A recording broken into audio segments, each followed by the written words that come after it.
Before we jump into this episode, I've got to ask you a really bizarre question. Please. We're in Weatherspoons. You've ordered scampi, chips. What else is on your plate? Ooh, a bit of regret. Nope, it's peace. Nice. The 15th of January. Tranquility can't be grasped except by those who have reached an unwavering and firm power of judgment. The rest constantly fall and rise in their decisions, wavering in a state of alternately rejecting and accepting things. What is the cause of this back and forth? It's because nothing is clear and they rely on the most uncertain guide.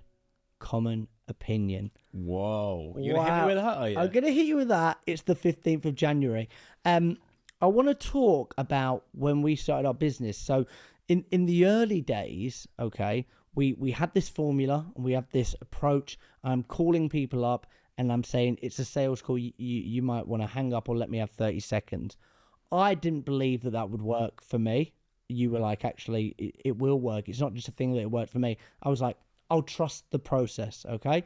And do you remember when I joined the business, the thing I said? You said, I'll give it a year and then I might go off and do something else. Because you didn't actually come in as a director. No. You came in as the head of sales. And there was two of us. So I said I'll give it a year.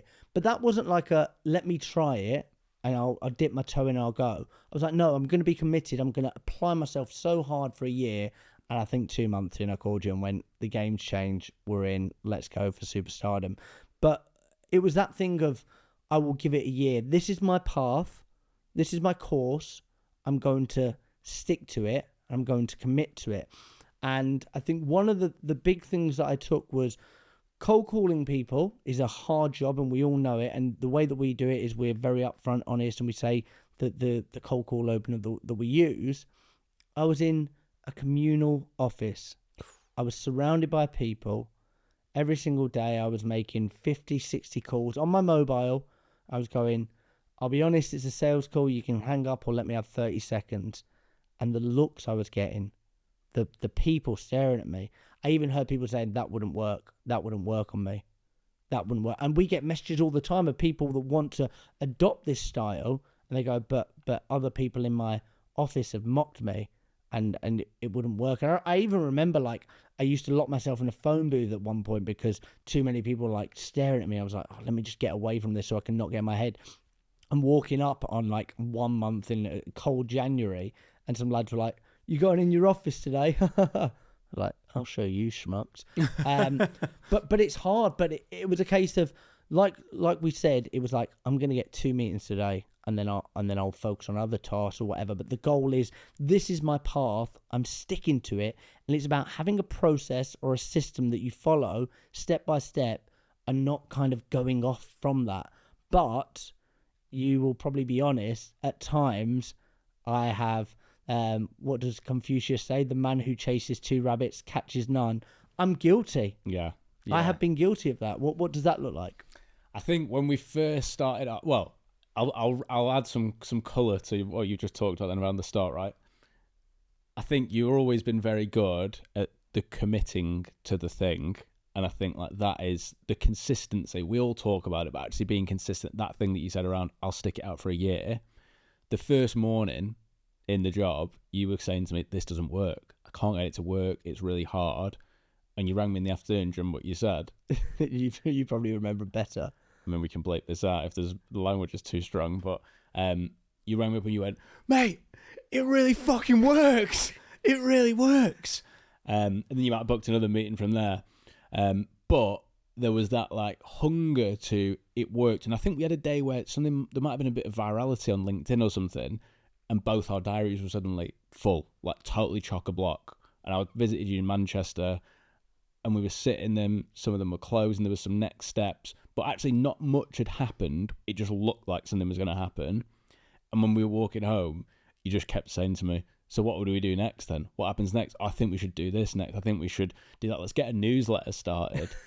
I had to just rein it in a bit, didn't I? And just say, let's just focus on just doing the bit first. Let's just do the bit. And honestly, I think that's one of the things that we're coming up on.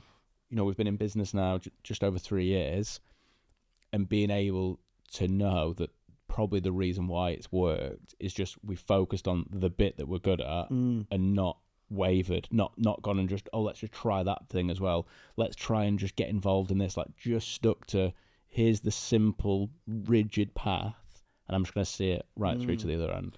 We've seen so many people come and go throughout this 3 years in business that have started up, been on LinkedIn, and then all of a sudden fallen down. It's just like there's just no consistency or commitment. It's just doing the thing. One of the things that we said from I remember you at one point in 2014, I think you were in the top 10 most viewed people on LinkedIn. That was like one of your LinkedIn claim to fame, and you were like, I get like leads, and I didn't really understand LinkedIn and all of that stuff at the time.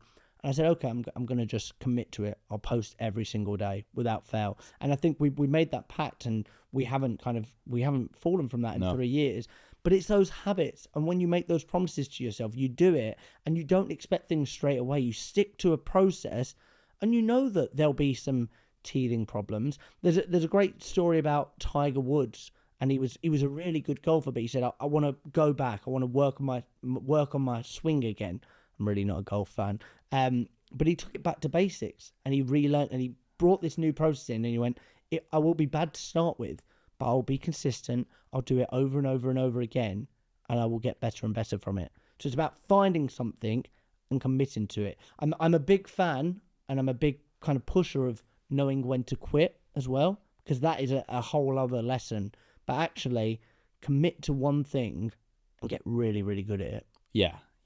And also beware, I'm going to, might be confusing this because of what you just said, but when you commit to something, if you said, look, I'm going to stick this out for 6 months, but you give up on 3, you're wiring your brain that's who we are. We're the person who gives up halfway through. So don't be surprised if that then shows up at other points in your life.